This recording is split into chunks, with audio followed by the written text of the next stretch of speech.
Hello everyone, welcome to அறிவினதி kitchens. இன்னைக்கு நம்ம கருப்பு கவுனி அரிசியில் எப்படி புட்டு செய்யலான்னு பார்க்கலாம். அதுக்கான இன்க்ரீடியன்ட்ஸ் கருப்பு கவுனி, தேங்காய், சர்க்கரை, அப்புறம் கொஞ்சம் ஏலக்காய். இந்த 4 இன்க்ரீடியன்ட்ஸ் வச்சு நம்ம எப்படி ஈவினிங் ஸ்நாக்ஸ் சாப்பிட்லான்னு நம்ம பார்ப்போம். ஃபஸ்ட்டு 1 கப் கவுனி அரிசி, தேங்காய் எடுத்து வச்சுருக்கோம். தேங்காவை நீங்கள் துருவி கூட வச்சுக்கலாம், நாங்கள் மிக்சியில் போட்டு அரைச்சிக்கலாம். நெக்ஸ்ட்டு 1 கப்பு சர்க்கரை, கொஞ்சோண்டு ஏலக்காய். இப்போது இந்த கவுனி அரிசியை மிக்சியில் போட்டு நல்லா அரைச்சிக்கலாம்.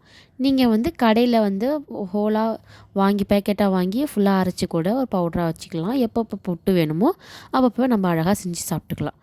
இப்போது நம்ம கருப்பு கவுனி அரிசியை நல்லா அரைச்சி மாவாக எடுத்துக்கிட்டோம். ரொம்ப பொறன்னு அரைச்சிடாதீங்க, நல்லா கொஞ்சம் ஸ்மூத்தாகவே அரைங்க.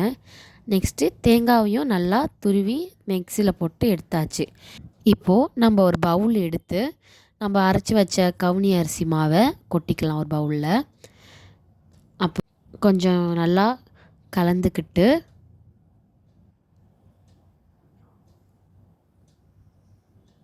ஒரு பிஞ்ச் உப்பு கொஞ்சம் போட்டுக்கலாம். அப்புறம் கொஞ்சம் கொஞ்சமாக தண்ணியை ஆட் பண்ணி நம்ம நல்லா பிசைஞ்சிக்கலாம். ரொம்ப மாவு பதத்துக்கு பசிச்சிடாதீங்க.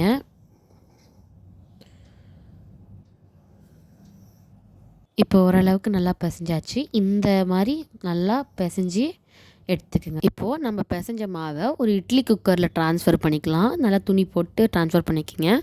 இது ஒரு 5 to 10 மினிட்ஸ் நல்லா வேக விடுங்க. ஹை ஃப்ளேம்லேயே வச்சு நல்லா வேக வைங்க. இப்போ வெந்துச்சுன்னு நினைக்கிறேன். நல்லா வெந்திருக்கு. நல்லா தொட்டு பாருங்கள், ஒரு மாதிரி நல்லாயிருக்கும். வெந்த ஒரு தெரியும், உங்களுக்கே தெரியும் அது வெந்த. இப்போது அந்த வெந்த புட்டு மாவை ஒரு பிளேட்டில் ட்ரான்ஸ்ஃபர் பண்ணிக்கலாம். இப்போ நம்ம எடுத்து வச்ச ஒரு பவுல் சர்க்கரையை நல்லா கொட்டிக்கலாம். நெக்ஸ்ட்டு நம்ம துருவி வச்ச தேங்காவையும் நல்லா நம்ம அதில் கொட்டிக்கலாம்.